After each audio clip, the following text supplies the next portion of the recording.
Alhamdulillah, ada tema yang diangkat, membumikan akhlak Rasulullah di era modern. Kalimat membumikan akhlak berarti sebenarnya kita ingin akhlak Rasulullah ini adalah mulai dari patokan sampai seluruh tindak perbuatan kita itu akan berpatokan kepada Rasulullah. Tapi itu tidak mudah, dia nama gampang. Cuman akhlak ini sebenarnya adalah buah kalau dalam tariqah. Ya kalau mak bicara tareka, akhlak itu adalah buah. Makanya ada intinya. Angka intinya ya roh akhlak. Akhlak itu tidak lahir serta merta. Makanya biasa maka data pembentukan karakter. Tapi sebenarnya ada hakikatnya. Akhlak itu sama dengan listrik ini, balon. Yero balonnya angka cahayana. Yero cahaya adalah penjabaran untuk menerangi. Tapi balon tidak akan menyala kalau tidak ada strum. Dan strum itulah adalah inti akhlak sebenarnya. Makanya yang dicari anak-anak kita, ia isapa isitongan nama kokoe, bukan akhlak dulu, tapi apa yang menyebabkan akhlak itu bisa tertanam. Irojolo. Dan ternyata dalam tariqah itu tidak mudah, karena mulai dibentuk dari anak itu sebelum lahir. Makanya makanya nabita adibu auladakum qabla an wiladatikum. Pakiada memang i anak muriolo temu jajennah. Berarti pendidikan akhlak itu bukan pada langsung orangnya, tania. Jadi sebelumnya angka tu cara mana gurut takali sidendreng almarhum almagafurlah. Maka da indok na nabita makun rai makanjak lakda ampena matan resiri. Ambok na nabita arwane akhlaknya sangat bagus dan menjadi tokoh di masyarakat itu. Si runtu idua tahu kanjak, maka pasti jajanya wija-wija makanja. Itu kuncinya. Angka palsapana atau matotariolo makadah namo maga lopona tanat-tanang ngekokui onra ropoe deto name makanja buana. Iya. Ya nangka kaniki tuwa ko onra ropoe macomok memang, tapi dia nama makanja buana tuh. Iya. Artinya apa? Kedua orang tua inilah yang membentuk karakter sebelum anak itu lahir. Biasa kak mak guru ko tau pandrite dua teluh berkaitan dengan akhlak. Ternyata dek nama gampang. Nomor sidi kedua orang tua. Angka ko hak desa rampai pak, maka dia ko angka tau pigau dosa lopo, 7 turunannya itu tetap mendapatkan angka mo pahawananya tuh. Betuangan na yakong ka macarepo ko tu induk na yase denul le mapaci sisangin no tu. Iya, hadde sa iro. Jadi ako angka tau makana pangalopoy ambok na tau kalasi indok na anak na matu tatta angka ko tu sinrawe-rawe na sama magay. Makanan yang dia makan itu pasti ang kapulok ko tutama. Kecuali anak itu dipisahkan. Yan na to ampay ko mamaulu itawe talo na bawah. Napitangi tau pandritay makadaya tu talo ya kong katalo iti narangi mano makbaboy matu denan caji iti denan caji mano tatta iman caji iti tapi nacuri indo manu aga maknana ya kong ka anana dena makanja ampena oko tu keluargana ambok na masalah indo na masalah silasuran na masalah bawai lo oko sikola agama anakmu mutaroy taroy guru agama yang mendidik. Nah sabak dena baru batu anak tapi dia akan mengikuti akhlak yang dibentuk di sekolah itu. Yana tu ampai penting pendidikan agama yang makokoe. Kemudian narampe si tau pandrite itampu ia anak perlu diisi dengan cahaya. Sering saya ceramahkan. Magi nasuro ki nabita mak jenne sebelum berhubungan suami istri. Magi nasuri mak jenne kotomelo mak guru. Nasuri mak jenne kotome mangaji. Nasuri mak jenne kotome masikiri. Meki loma tuntu pak disanga mangkalinga pengajian na suruh ki mak jenne. Meloki mak guru na suruh ki mak jenne. Kenapa wudu ini penting? Karena ternyata wudu ini adalah chip. Iya rupa disangange maki ko bahasa ilmiahnya. Al wudu nurun, ia tu jenne cahaya. Al ilmu nurun, ia tu pak disangange cahaya. Az-zikru nurun, ia tu sikiri cahaya. Al-Quran huwa nur, ia tu korangnya cahaya. As-salatu nurun, ia tu sampajangnya cahaya. Kemudian Muhammad adalah nur, nurun Muhammad. Wal malaikatu nur, ia tu malaikat cahaya. Allahu nurus samawati wal ardi masalun nur, nah ia tu puang Allah Ta'ala cahaya. Artinya agak ia kode gaga jenne muak guru dena melo tama cahaya okilala ngalimu. Maka dari situlah kita temukan dalam kitab Ta'limu Ta'lim disebutkan angka anak-anak maca wattuna mas sekolah ranking oko sekolahnya, bahkan bergembira gurunya melihat, tapi sisanya temak dia pakai pak disangana, hanya dia yang pakai. Kenapa? Karena ilmu yang masuk tidak ada wudu pada saat dia menerima ilmunya. Makanya angka toko kitab Ta'limu Ta'lim, maka ada angka anak-anak dia macah biasa-biasa, bahkan dianggap terbelakang. Tapi dia apa aja tuh 5 jenne komelo imak guru. Setelah dia besar, justru dia yang dipakai ilmunya di masyarakat. Agak betul nah. Iya ro jenne iya na ro pasi sumpung iya sange pak disangal lo watak kalewe. Iya na degaga jenne petas si mata-mata. Tapi iya kongka jenne maka cahaya akan masuk sama dengan listrik. Dia tidak akan masuk ke cahaya ke listrik yang satunya kode gaga nolah. Maka jalur ilmu masuk ke dalam tubuh adalah wudu. Ia na ampai tau pandrita rioloh malak dak na pasangan ajak lala no toma pak guru na kode gaga jenne.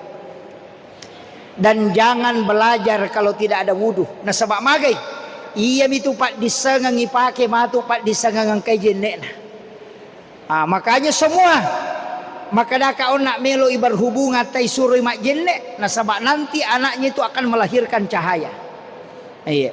Ini yang penting untuk anak-anakku sekalian. Ya tu ampai sitongan na orang anggap biasa wudu ini Pak Bu. Saya dulu menganggap biasa itu wudu. Maka dia jenne biasa-biasa. Nanti saya baca buku bahwa kita ini didampingi 187 malaikat. Siratu arwa pulo na pitu malaikat dampingi ki.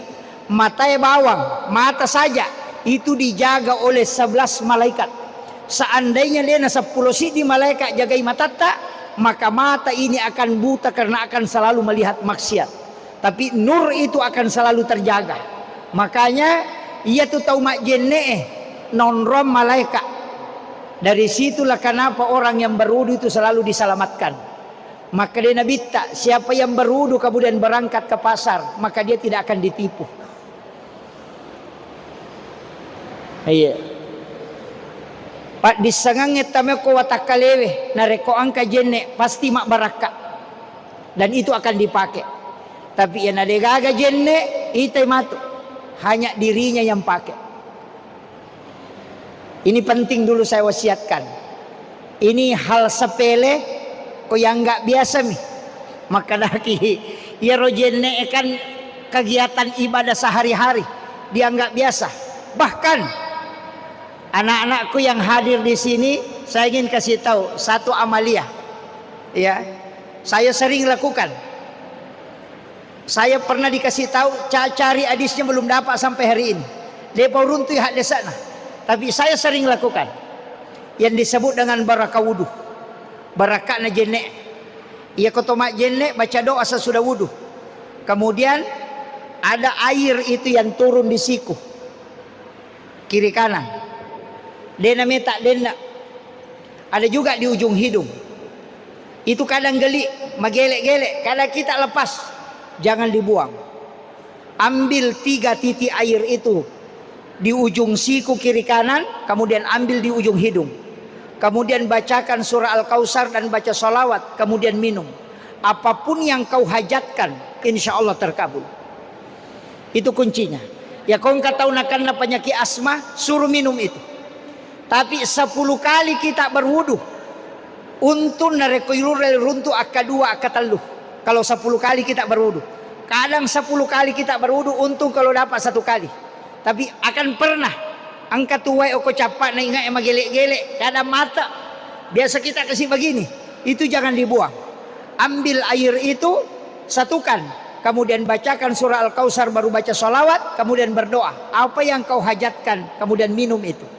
Orang yang tidak punya keturunan, kata guru kami, itu bisa punya keturunan dengan barakah wudu itu. Iya, itu sering saya pakai ketika menemukan itu, tapi tidak selamanya. Makanya anak-anakku kalau berwudu, tarik pakaiannya agak ke atas. Kalau baju lengan pendek begini kan aman. Kalau sudah berwudu, popuraki majene, angkat tangan berdoa. Ketika air itu turun di ujung hidung tidak mau jatuh, jangan dibuang, ambil itu. Niatkan untuk kecerdasan, itu bisa. Tapi 3, siku, ujung siku dengan ujung hidung, itu barakah wudu. Itu berkahnya itu saya diberitahu, saya cari hadisnya tidak temukan. Tapi guru kami berpesan, ya kumuruntu ya rona ala laluy. Nah, ini makanya saya wasiatkan ke anak-anakku. Sebenarnya yang kita cari itu cuma cahaya. Nah, sebab ya kumakanja di cahaya, insya Allah ilmu itu akan masuk dengan sendirinya. Makanya anak-anak ini penting sholawat, penting baca Quran. Saya dulu ketika kepala madrasah pernah mengikuti pelatihan yang bahwa ada IMENEF, ya, dari penelitian IMENEF, membaca Al-Quran 15 menit sebelum belajar itu ternyata membuat anak itu cerdas. Ulama dulu itu tidak usah baca Quran, cukup baca suratul Fatihah, ya, cukup baca suratul Fatihah. Insya Allah, yaitu suratul Fatihah barakah. Apapun kita doakan, niatkan, insya Allah. Apalagi ada 2 tempat ketika membaca, iyyaka na'budu wa iyyaka nasta'in, di situ minta. Yang kedua, ihdinas siratal mustaqim, minta di situ. Jadi ya kau baca ya roh, jangan dikasih kosong, jangan dikasih lewat suratul Fatihah tanpa ada doa. Aja di pali wa bawang, baca iyyaka na'budu wa iyyaka nasta'in, dan hanya kepadamu aku menyembah, dan hanya kepadamu aku memohon pertolongan. Angin launi, kemudian ihdinas siratal mustaqim, minta di situ. Pura pinapai baca siratal ladzina an'amta mapanasaki lalanna tau mualengi papedale. Mana itu? An-nabiyina wal ulama'i wal auliya. Para nabi, para ulama, para wali-wali Allah. Minta itu. Nah sebabnya itu Pak disengengena. Ternyata egal na ilolongang. Tapi yang paling pokok adalah barakah. Demulle lolongan mana ngi Pak disengengena Pak gurunge guru tak, tidak mungkin. Tapi jika ada kau dapatkan satu dan kau dapatkan barakahnya, insya Allah itu menjadi pelita. Iya. Itu jiwa wasiat saya tidak banyak. Iya. Saya termasuk tidak pintar. Terus terang Pak. Liumacah. Kalau lihat rapor dari pesantren itu amburadur. Tapi doanya guru-guru kami, doanya orang tua. Makanya kalau mau berhasil, ini anak-anakku, ini tinggal kuncinya. Kalau mau berhasil, walaupun saya belum berhasil. Kalau mau berhasil, pesan guru kami 3. Pertama, takzim kepada gurumu. Siapa yang pernah membuat gurunya menangis karena jengkel dan dia tidak minta maaf, maka pasti sengsara hidupnya ketika dia keluar. Dan saya sudah catat itu Pak, di pondok pesantren. Saya catat beberapa santri yang pernah melakukan kesalahan dan tidak minta maaf. Catatannya masih ada di rumah, saya simpan. Itu di buku saya tulis. Ini santri yang catatan itu ada namanya. Dan saya tulis tahun dan tanggalnya. Saya mau tahu apakah penjelasan ulama ini benar. Maka dia kau angkat tahu pura patati we matanna guruna. Karena kemarahan gurunya karena dibuat jengkel. Dan dia tidak sempat minta maaf. Itai pakalinon nama tu nak kau salah seko sikoleh. Denu lemite deceng. Dan hari ini saya sudah lihat. Dari 18 santri yang saya tulis namanya, sudah 17 yang terbukti dari Madeceng. Upoda memang terus terang. Masih ada satu yang saya tunggu. Tapi saya selalu doakan mudah-mudahan terhindar. 18 santri saya membina di pondok itu hampir 10 tahun. Saya catat namanya. Karena itu pesan guru kami. Ya nangka anak-anak sekolah. Pura patati wa matanna gurunna. Nasaba macai gurunna, masesai gurunna nataro. Gurunya meneteskan air mata. Iya tu anak-anak pas sabaranna. Itai dia nule Madeceng. Agi-agi najama tatai tak salah. Rumah tangganya tidak akan tenang kecuali dia akan minta maaf kepada gurunya. Itulah pentingnya sebenarnya perpisahan. Di saat perpisahan ada malam Ramatama, mestinya anak-anak itu sujud takzim kepada gurunya, meminta maaf atas kesalahannya mulai dari sejak masuk di sekolah itu sampai dia melangkahkan kaki keluar. Yang banyak orang menganggap ini hal biasa, tapi di pondok pesantren itu bagaikan hal yang wajib. Karena kenapa? Nasabak ya kita orangi anak-anak ematu masolangi nareko masuk polisi sekolah ketika dia tidak mengambil takzim ke gurunya. Itu kuncinya Pak Bu. Dan saya masih punya catatannya itu. Ini penting sampaikan ya anak-anakku. Namodemu macah, ko makanjamu adamu, makanjamu ahlakmu. Engkau mentakzimi gurumu, insyaallah naleko barakah puang Allah Ta'ala. Iya Pak disangangnya imon ripi. Nanti akan dimasukkan dengan sendirinya, dicas dengan sendirinya. Itu penting. Makanya ya tiasangnya barakah nak tanya Pak disangang. Iya ko darajat Pak disangang. Maka namanya kata milau barakah aga nilau. Milau barakah nomor rosi di memang foto-foto. Tanya barakah ya tuh. Yang kedua kadang mengatakan barakah, tapi yang dia minta adalah ilmu, bukan. Iya ko barakah darajat si salah. Iya ko meko yakka darajatmu Pak disangang. Makanya yarfa'illahu alladhina amanu minkum walladhina utul ilma darajah. Iya ko meko yakka darajatmu Pak disangang. Tapi ya ko meko lolonga barakah takzim, bukan ilmu. Si salah tuh. Makanya orang yang tinggi ilmunya belum tentu itu barakah. Tapi orang yang berkah ilmunya pasti itu diberikan kemudahan dalam hidupnya. Sebab magai barakah mematomi sapa. Ya kau Pak disanga megamo banyak dan bisa masuk dengan sendirinya. Ilmu itu akan ikut.